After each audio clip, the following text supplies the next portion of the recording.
All right. So, in previous videos, I have mentioned that I have health problems, but I never really went into detail because I was waiting for the answer to what my problems were. Any answer would be nice. Yeah, but no doctor was able to figure it out, and it's the 1 year anniversary, so I figured I might as well explain it now. And before we get into the story, I am the type of kid that I run and I fall over and I get up and I'm fine.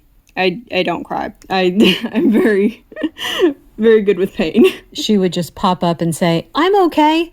And yeah, not a crier at all. Mm-hmm. And I never had a problem pulling my baby teeth out, so. Yeah, her sisters, I had to pull them, and they were always fighting me on it, but she popped hers out on her own. Mm-hmm. Oh, yeah, and I have my mom with me to get details correct if I happen to miss it. Greetings. All right, so now I always think this is important. Pretty much no doctor has thought it was important, but on December 4th of 2022, I fell down the stairs, and it hurt so bad that I was almost crying. My grandmother came out, and I tried not to cry in front of her, but yeah, so that's what happened. And now my grandmother was also sick around the same time. So on December 7th, when I got some really bad nausea, I didn't think a lot of it because my grandmother was also sick with nausea. I'd also drunken eggnog, which I should not have done because I'm kind of lactose intolerant just a little bit. And there's a lot of garbage in eggnog.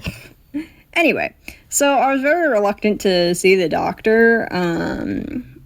It had been like 2 weeks of me being sick. It was so bad. I tried to come downstairs in the morning to get started on school, but the nausea was so bad I was in tears. And I did end up giving in and going upstairs and laying down, but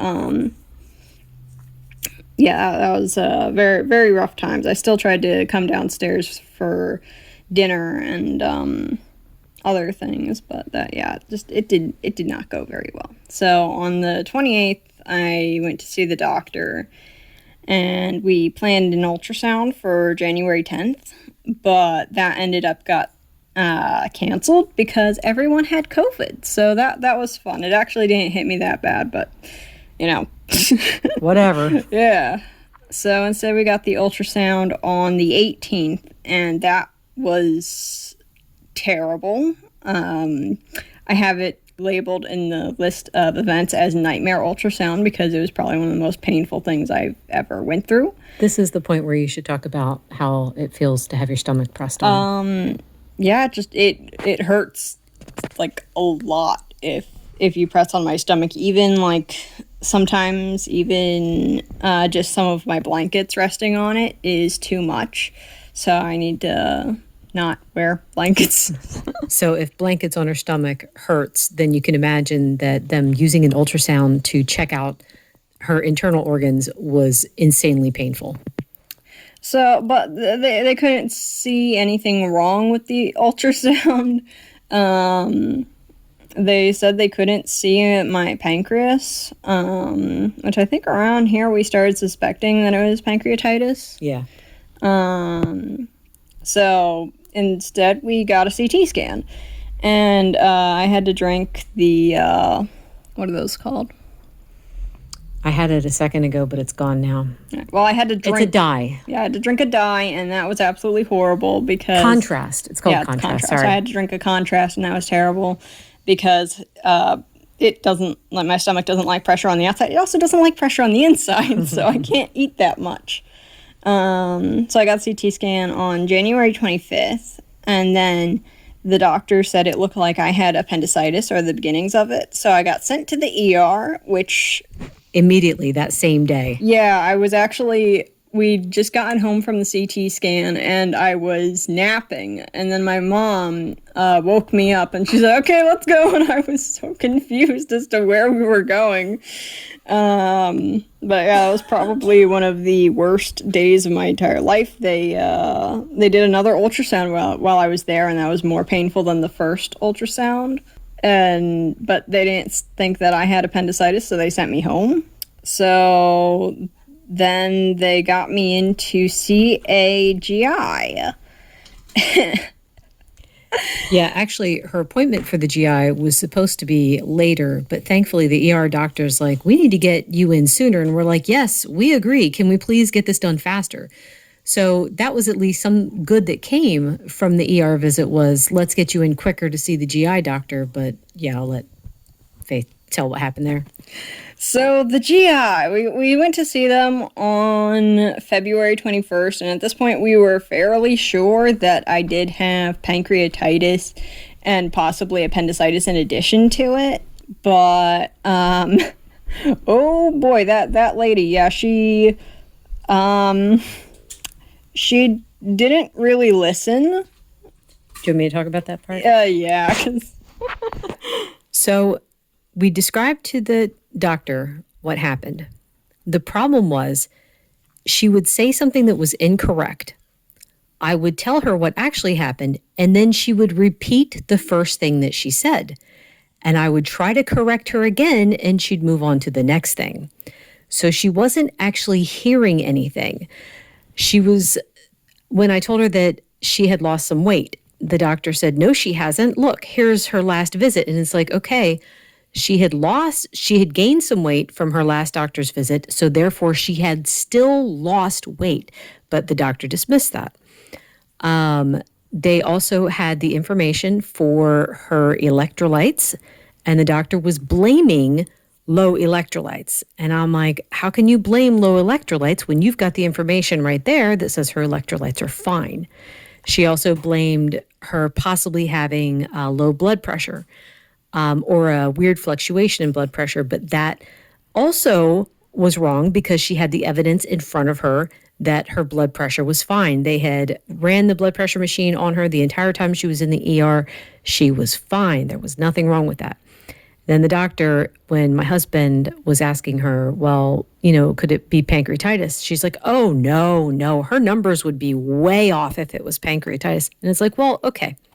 Probably my favorite quotes from that doctor would be, oh, I see this all the time. And then also, you would be in the hospital if you had pancreatitis. Which she had been in the hospital because there was something wrong. Now, her numbers, it was her lipase numbers that let us know that something was off because it went from 30 to 300. And that's not normal. So for her to dismiss it, even though she had the numbers there, it's like, even if it was a mild case, she should have still looked into it to see, is there something wrong? So, yeah, coming out of that doctor's visit kind of felt like a slap in the face. But we were pretty sure that I had pancreatitis, so we started, I did a liquid fast. And then we started low fat. For about a week. Yeah. And by the end of that week, I managed to come downstairs. I had hardly any nausea. It was pretty great. I also got my blood drawn on the February 2nd. So, it was great for like maybe a day or 2 days. I came down to get myself some breakfast, I think, but then I didn't manage to get it because the nausea did come back eventually, but it was such a low level that I could do stuff. So that was nice, except that it came back. I was going to say, I think that before we treated her, when we changed her diet, I think the nausea was at a high level almost all the time. And then after we treated her, it dropped down so that she thought it was gone, but movement was bringing it back. So if she was holding still, right, it was around like maybe a 3. Maybe. Yeah. So it was manageable, but then getting up and moving caused the nausea to come back. So then I got more blood work on February 21st. I wrote down all the times that I got blood work, but it happened so often that I'm telling you, those people are vampires. Let's see, I tried some medicine on March 7th, and none of the medicines worked. Real quick. So she ran the gamut of the different kinds of medications. They tried to treat her for acid reflux. They gave her anti-nausea medication. None of the anti-nausea medication did anything. The acid reflux medication did nothing. And it's not like she tried it once and it did nothing. These medications have to be tried for at least a little while to see, and they did not work. Yeah, and even one of them made the nausea worse. It made it a lot worse. So that was fun. It's like, isn't this supposed to stop the nausea? All right, and then I got more blood work on March 10th. And then on March 20th, I actually visited my normal doctor, and she also said she didn't think it was appendicitis. I think she did say that I had pancreatitis at one point. Well, we had gotten a call from the GI doctor about 3 weeks after we had visited her. Oh, yeah, I forgot. Yeah, the GI doctor called me and said, "Oh, so it does seem like your daughter had pancreatitis." It's like, hello, we already treated her for it. Thank you for nothing. Yeah, and then also a funny thing about the GI doctor was that she said that she called my dad and they discussed another appointment, but we didn't show up for it. Well, guess what?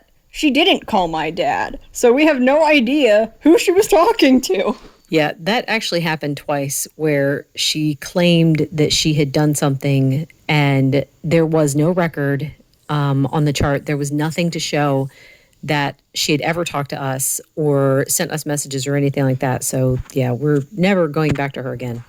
Then March 21st, I took another, it says took weird pills, so I think that one might be the lip smacking one.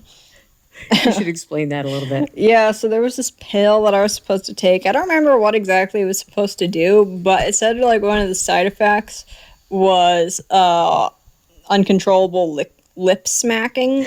And now, all right, if you have the side effect, then that's terrible. I'm very sorry for you.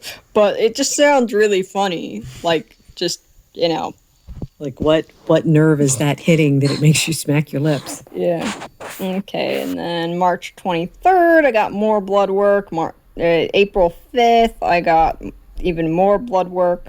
Now, often her blood work always shows something a little bit off, but the problem is, and this was the issue with the imaging too, nothing ever pointed to anything concrete. So I just want to say to the GI doctor, she told us that she did have the MRI, or not the MRI, the CAT scan looked at, and they thought it was something completely different, that it wasn't appendicitis at all, that it was something called annular pancreatitis. And then they had a whole group of doctors look at it, and they didn't see anything wrong. I think it was just annular pancreas. Yeah, annular pancreas, that's right. So it was crazy that you've got 3 different sets of people looking at it, and it's like an ink blot test. Everyone sees something different. Mm-hmm. So yeah, that was the end result of that, and that was very, very frustrating because, again, we're back at square one. Honestly, I don't really trust that GI, though, so I'm kind of like, did she really get a team of doctors to look at it? That's what I was thinking, too. So then on April 14th, I got an MRI. I don't really remember the outcome of that. I can tell them real quick. So they did see some anomaly with that also in the arteries for her stomach. But the problem is so if that points in this one direction, that she would have this issue because that's what it shows, then she should have a certain set of symptoms. But she did not have those symptoms. And so therefore, again, they're like, well, it can't be this thing that we think it might be because she doesn't have the symptoms for it. All right, May 7th, the second ER trip. Now, after the first ER trip, I'm pretty sure you can tell my reaction when my dad said, all right, we're going to the ER. What had happened that night was that we were getting Burger King and I got a Bacon King and I ate the whole thing myself because that's what I usually do. I've never had a problem with it. It's never caused me to feel weird, but a little while afterwards, I was helping my sister put together a Lego set, and I started to feel really, really weird, like I wasn't getting enough oxygen. Now, I do have normal breathing problems, so I know how to not hyperventilate. So then I needed help getting up from my sister's bed, which I like never need help getting up. But my mom helped me get back to my bed, and I laid down and I closed my eyes, and I was just feeling so terrible. It felt like I was going to pass out. I'm pretty sure she did pass out. Yeah, and then yeah, so a little while later, I opened my eyes again and I started texting because now this happened before. The nausea is so bad I can't talk. Thankfully, we haven't had that in a while. Yeah, we also haven't had brain fog. So, like, sometimes if the nausea was really bad, my brain would get foggy. It'd be really hard to think. Let's say that's maybe a change in diet, but we'll get there later. Yeah. So, yeah, and then my dad took me to the ER, and that was not fun. I started using sign language, which I learned long times ago, but never really used it until now because I didn't really need it. I don't remember a lot of the words, but I do remember the alphabet, so that works. Yeah, she's sitting there spelling the words to me, and I'm like, I'm not up on my spelling, and oh my goodness, it was a lot of fun. It was also fun the one time because I was trying to, like, she was reading Lord of the Rings aloud to me because that's my favorite thing in the universe, so yeah, read that while I'm not feeling good.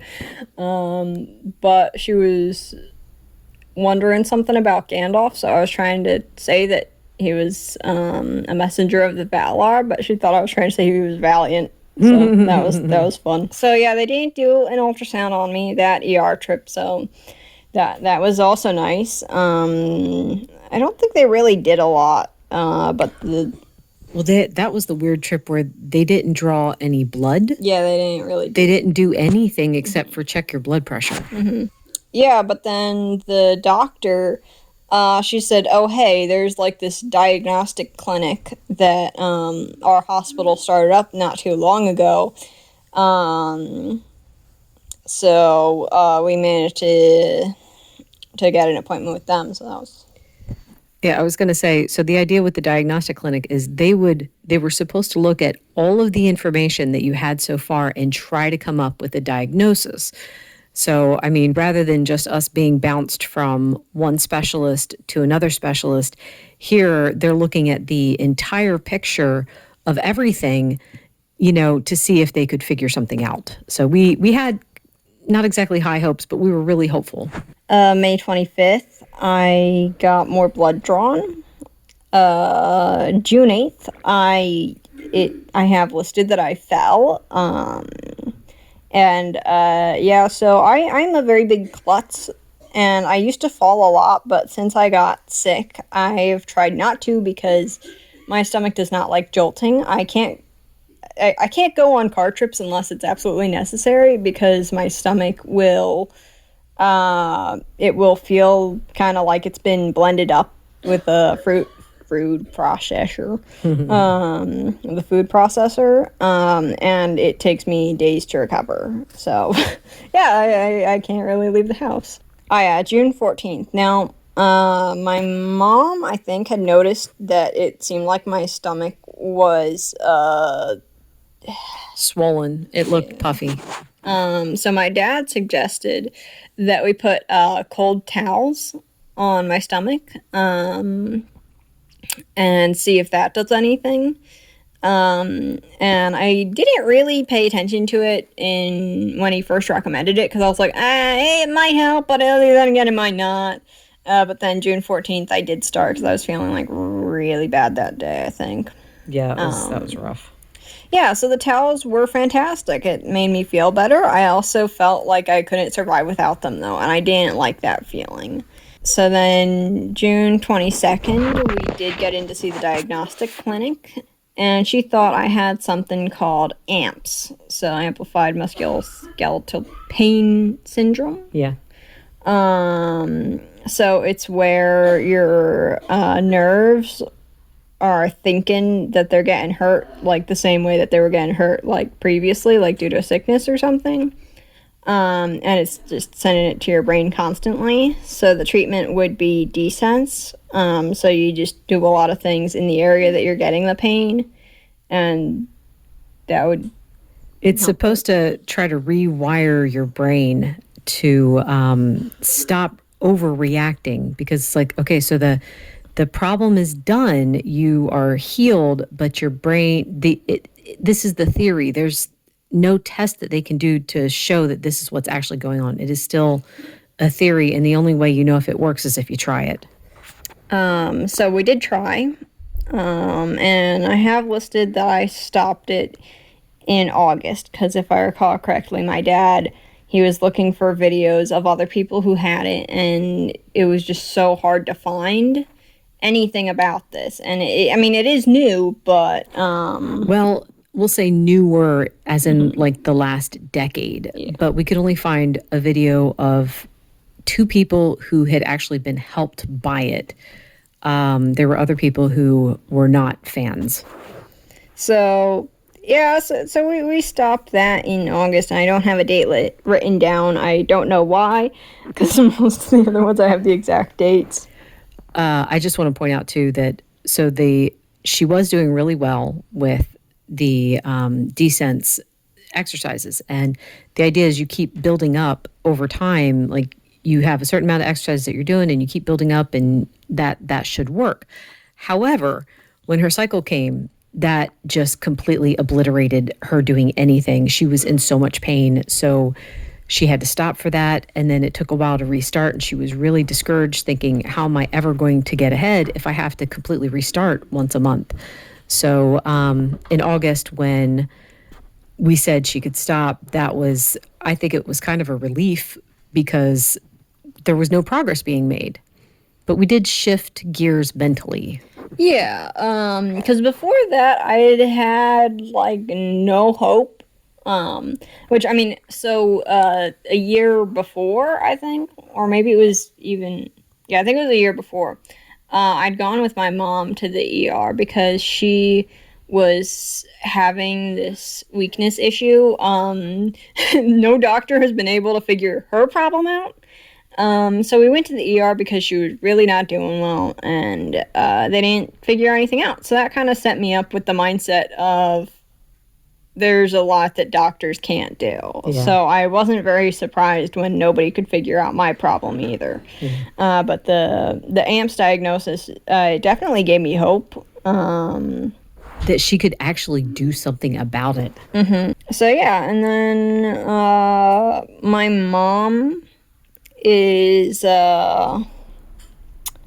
like carnivore, not strict carnivore, and so she was suggesting that I try going low carb, and I was pretty resistant to it at first because me and my sister like eat a lot of the same foods, and I know it would probably be harder for my sister to prepare low carb foods for me.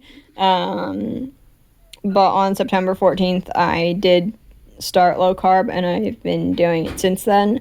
Not very strict, like, at all. If I want a samosa, I'll have a samosa. And I think it did make me feel better, at least a little bit.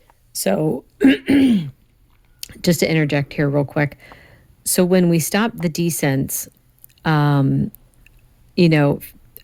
Faith was feeling pretty bad about like how she didn't make any progress. And I said, well, you know what? Really, we needed to start trying something that would be an actual part of everyday life. So for desense, they have her just rubbing her stomach. Well, that's not something you're going to be doing for the rest of your life. I wanted to see if we could get her walking a little bit more. So, I mean, she would walk to go to the bathroom and walk to come back, and that was pretty much it. So I said, how about if you just extend your walking a few steps just down the hallway? So she was working on that. We had a challenge going and cash prizes because with her not being able to work, she doesn't have any money to buy, certain things. We're So flat broke at the moment. so what we did was, I'm like, okay, if you try this, you grab $1. If you try that, grab $1. So it gave her something different to focus on, and she was trying to walk a little bit more. And then when she started low carb, within a few days of her starting low carb, she started having more energy. And she was saying, I actually want to move more. It's still not very easy, but I actually want to move more. So I was telling her, try not to step as hard. If stepping causes a jolt to her system, which that's what's going on, it's causing a jolt. But if she could step more lightly, I was telling her glide. So if she could glide, it would be less of a jolt, and she would be able to get more walking in. So she was starting to walk more. It was very exciting for her. It was exciting for us to see her being able to do it. We still couldn't get her down the stairs because going up and down the stairs is different muscles in the stomach, and there's jolting going on there too. So, but at least the walking was a step in the right direction, which to me was a definite sign that, keto didn't, or going low carb didn't fix the problem, but it helped in other areas. And I'm not going full carnivore. Like, I might be tempted to with how I'm feeling a bit better, but I there's not a lot of meats that I like. I don't like beef that much, so like not with, Except in the shape of a burger. yeah, I was gonna say not with a lot of other stuff added to it. So like, I can only eat beef like that. I don't like steak either. She's a chicken girl. Yeah, steak is too fine for my palate. So September 25th, I started a walking challenge, which my mom and dad got for me. It's a Lord of the Rings walking challenge, and that was very exciting for me. And so that helped me walk even more than I had been walking before. I was getting in like a mile a day, which that doesn't sound like much. Not now, right? But yeah, so at the moment I'm getting in like at least 4 miles a day, if I'm feeling well enough to do so. If I can't get that in, then I'm fine with just getting 3 or even just 1 mile in. I'm fine with that. I'm not going to be too disappointed that I couldn't get the rest in. But yeah, and then now I had this other type of MRI scheduled, and I'd gone downstairs because my dad and my sisters and my mom were gonna garden. So I went downstairs and I was sitting on the porch, but I was just miserable because going down the stairs just really knocks me out. And so my dad was thinking that if we removed the stairs from the equation, he wondered if the car trip would be any less difficult. So October 14th, I came downstairs. We have this bedroom set up downstairs, so I was staying in that. And then October 19th, I went to get the MRI. And the car trip was still pretty terrible.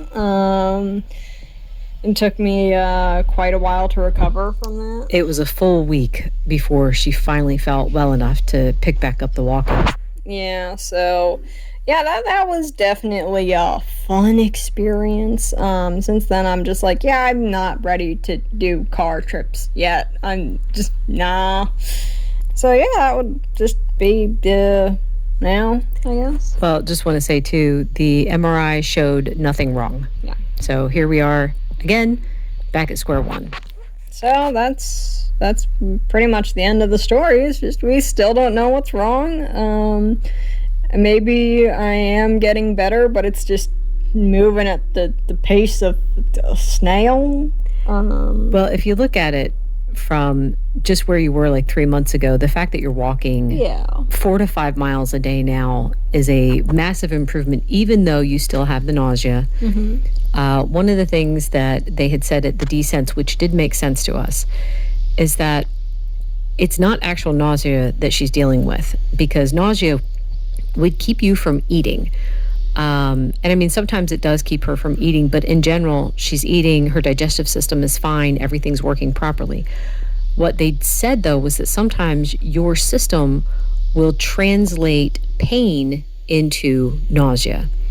And we said before how she has issues like where she's not in a lot of pain. She just has a very high pain threshold. So it does make sense that her body would register the jolting of her stomach as pain. And it would see it as pain, but then it would translate it into nausea.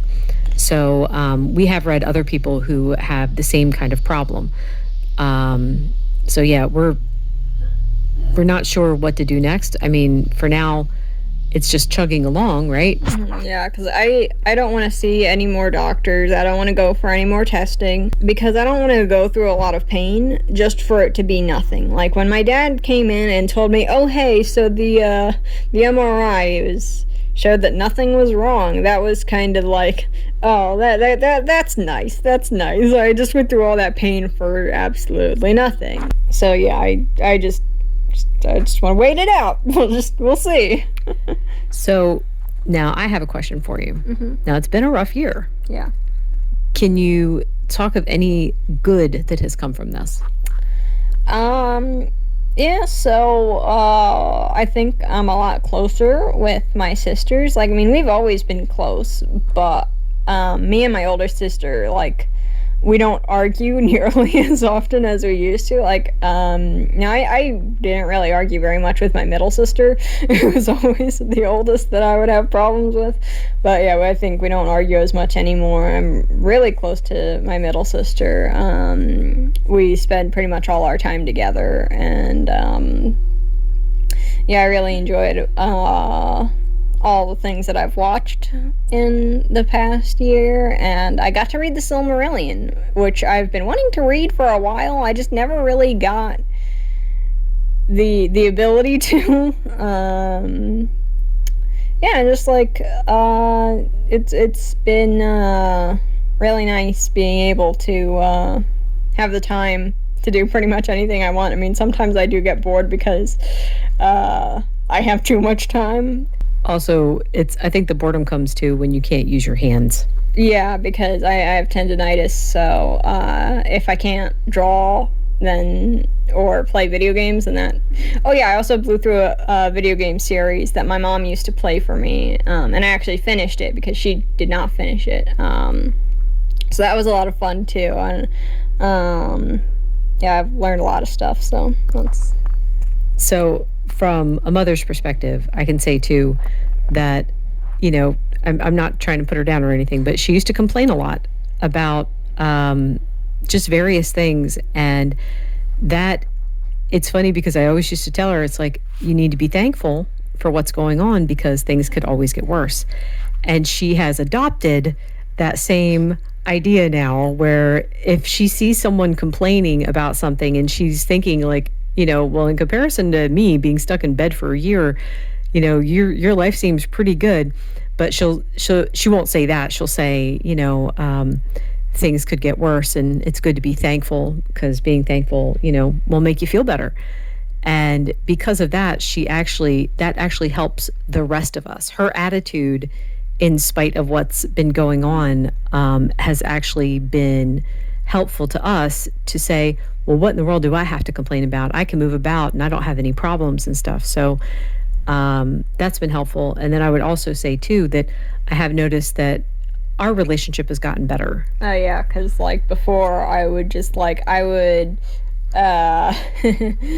like tease, but it was like the type of teasing where it's like it's got a hint of truth in it, and that was not nice. So there's things that bothered you about me. Yeah. So yeah, I think we've definitely gotten a lot better. Now I always contributed that to we don't have to do math together anymore. Oh my goodness, math. Math was tough, but I mean it could just be that math is out of the equation. But I think overall, I'm just thankful for where our relationship is right now. Yeah. Yeah. During this time, I was a part of a bunch of different Discord servers, and pretty much all the Discord servers had one toxic person in it. which sounds really funny. But the problem was that I was a moderator for them, and I was pretty much the only one that was like on duty. So I was the only one that was like deleting stuff that people sent and stuff like that. And it got to a point where it was really stressful, and I was like, I don't like to like get stressed about stuff like this, because I mean it's baby stuff, but my dad said that maybe it was playing a role in my nausea, so I ended up having to leave all of those. And I mean, sometimes I do feel bad because I miss some of the conversations we used to be able to get into with some of the non-toxic people in the servers. But So without her having other distractions, though, because I mean, she had started working, she had a job, but now with just her being in bed all the time, it's like there's nothing to distract her away from the Discord chats and stuff. yeah, so yeah, I'm no longer a part of those. There's still one Discord chat that I'm a part of that has a bunch of other people in it, but that's for NaNoWriMo. And all the people there are super, super nice. No stress. Yeah, no stress. And it's I don't really do much in that chat. I don't actually partake in NaNoWriMo. But yeah, they're very nice. If I can, I'll try to link the website for our novels in the description of the video. So maybe you guys can check that out if you're interested. So I think that is about it, though, for the video. Thanks for listening. Yeah, thanks for watching. If you're watching, I'll put a list of the plushies that were really helpful during this time.